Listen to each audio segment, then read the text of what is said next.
A formação do povo brasileiro. Primeiro ciclo. Aula 2. Matriz lusitana.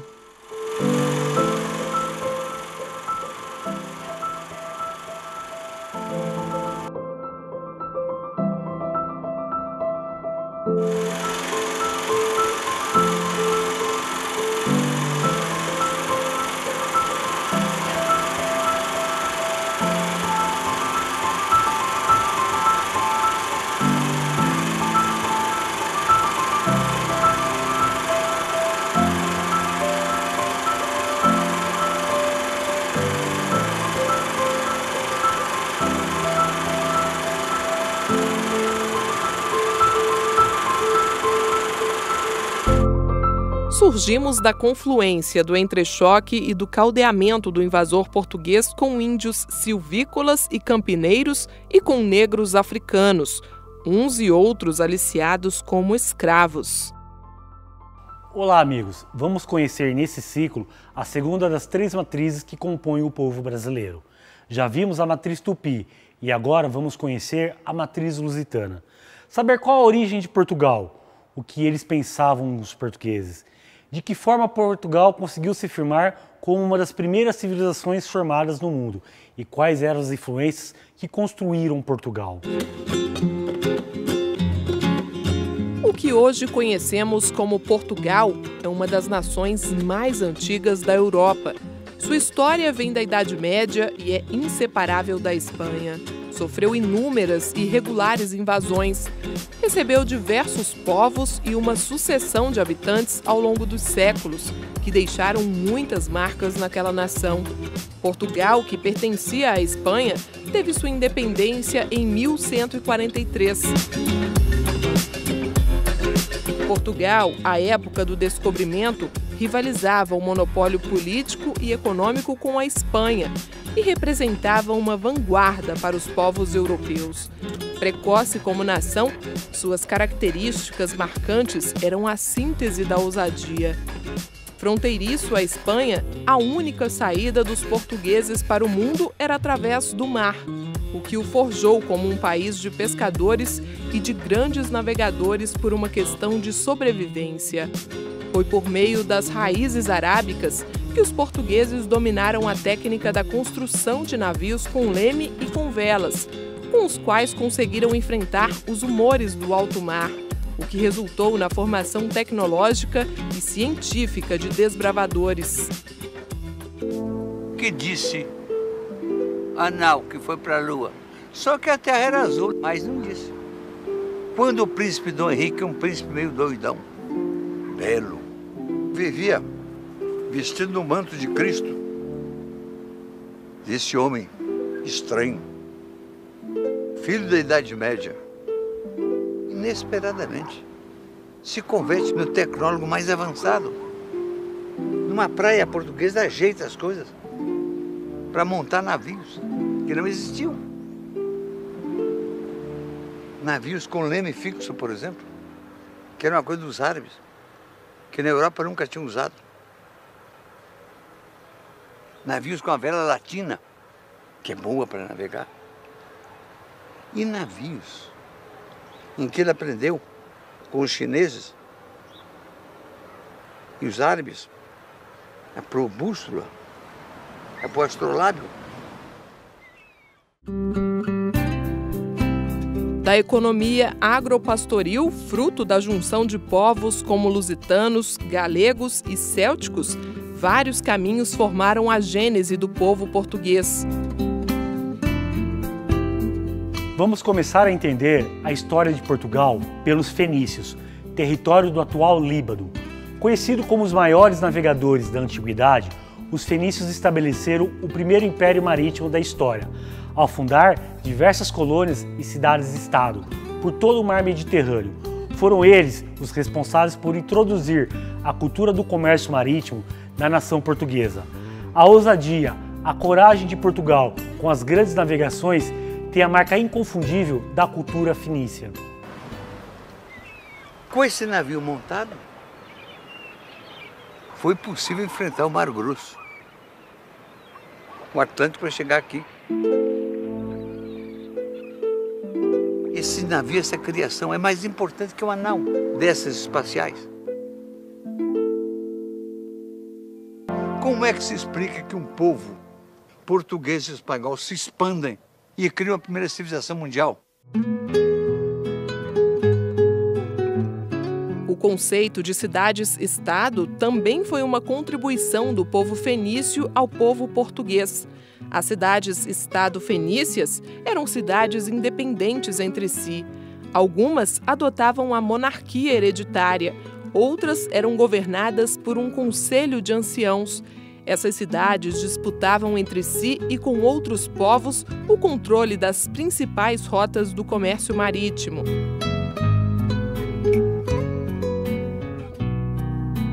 Os fenícios foram os primeiros a entender a importância da escrita e os primeiros a utilizar o alfabeto em nível estatal, porque perceberam que era fundamental para suas operações comerciais. O alfabeto fenício foi baseado no alfabeto semita, e a partir daí surgiram o alfabeto grego, aramaico, hebraico e arábico. Resumindo, a contribuição fenícia está presente na cultura comercial marítima, no conceito de cidade-estado nas primeiras formas de escrita.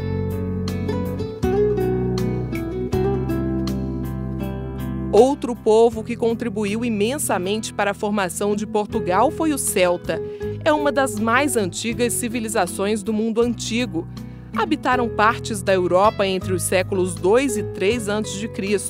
Foram os responsáveis pela introdução do manuseio do ferro e da metalurgia no continente europeu. É atribuído ao povo celta ornar objetos de uso comum como armas, armaduras, canecas e jarras. E faziam também algumas joias, trabalhando principalmente em bronze e ouro. Se você pegar, por exemplo, uma das principais características de Portugal, que são os seus azulejos, aquela beleza arquitetônica, ela vem da contribuição dos celtas. Os celtas apreciavam a arte abstrata que pode ser notada em diversos desenhos geométricos e em forma de espirais. A escultura celta possuía um caráter religioso. Era feita para espantar os maus espíritos ou ainda homenagear os deuses.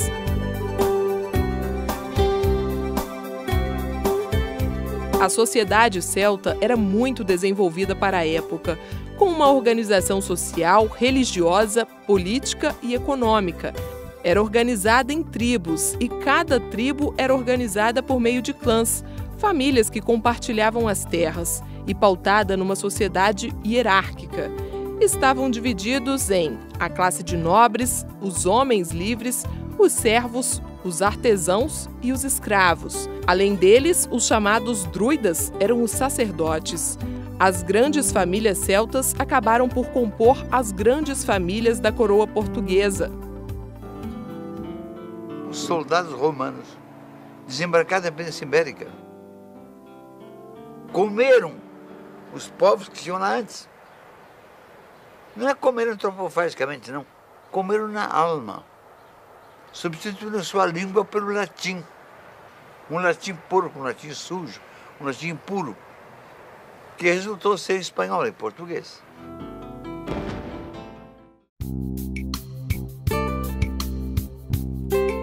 Uma das civilizações que mais contribuiu para a formação de Portugal foi a romana, com o estudo das leis. A origem do direito romano nas universidades e escolas jurídicas portuguesas, em especial através das leis manuelinas, é uma das mais antigas e importantes do mundo.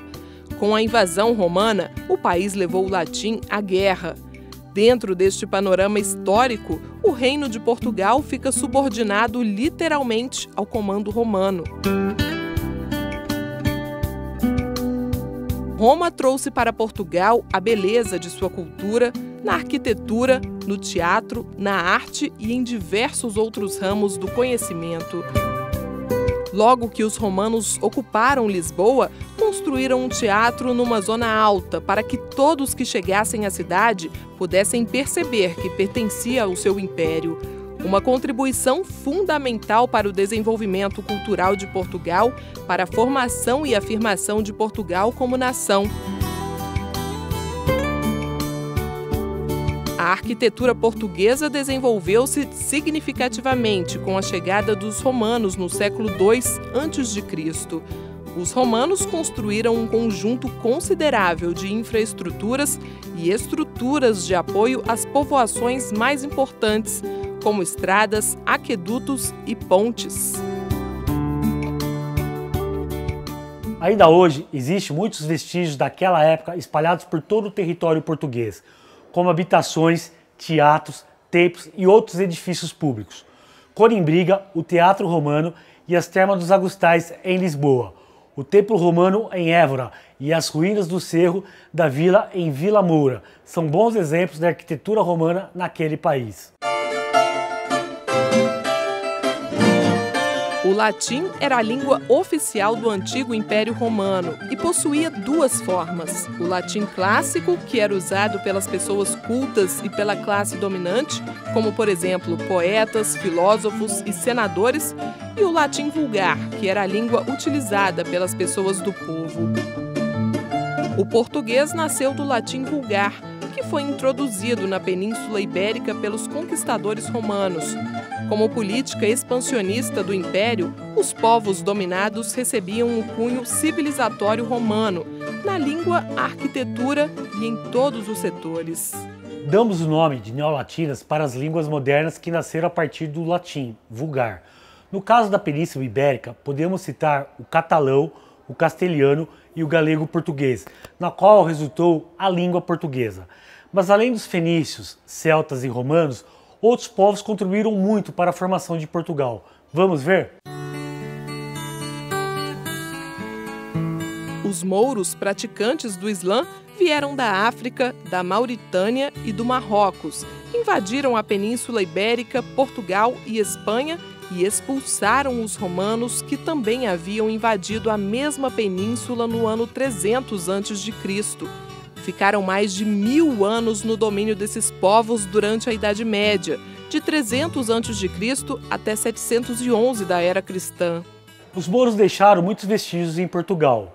Contribuíram para a arquitetura portuguesa, a gastronomia, o algarismo hebraico, o mosaico colorido, o azulejo, o bicho da seda e a cana-de-açúcar. Muito da característica portuguesa hoje vem dos mouros. Com a luta pela sua independência, a expulsão dos árabes mouros e com os castelhanos e espanhóis, Portugal se firma como um povo, como uma nação. Os europeus se orgulham muito de serem herdeiros da cultura latina e grega. Mentira! Foram os árabes que ensinaram a eles. Os árabes é que sabiam. E tinham os textos de Aristóteles e Platão. Os árabes que tinham, por exemplo, número, esse algarismo arábico, que a gente usa. E que aí, por 1300 e pouco, através de Portugal, ensinaram a Europa a fazer conta. Até então, fazia conta com algarismo romano. Você já imaginou aquele pauzinho? Pauzinho 37 multiplicado por pauzinho 24. Ninguém é capaz de fazer essa conta. Agora, com o algarismo arábico, era outra coisa.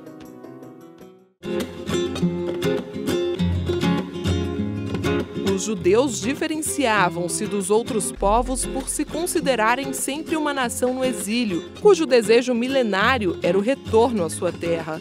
A presença de judeus no território que futuramente constituiria Portugal pode ser comprovada a partir de 390 d.C. Contribuíram para a formação da nação portuguesa através do conceito de nação, do comércio, da astronomia e da ciência náutica. Veja você, caro aluno, como vários povos contribuíram para tornar Portugal uma das principais potências na Europa na época do descobrimento do Brasil. Mas de todas essas influências na formação do povo lusitano, a que talvez teve mais importância sobre os portugueses foi o catolicismo, que gerou no coração de Portugal o conceito de salvadores do cristianismo. Na época do descobrimento do Brasil, o então rei de Portugal, Dom Manuel, acreditava no conceito salvadorista da Igreja Católica, uma verdadeira cruzada ao conceito salvadorista, a educação da catequese, o calendário religioso, a arte, em especial a barroca, e a disciplina social foram alguns legados que até hoje fazem parte da formação lusitana.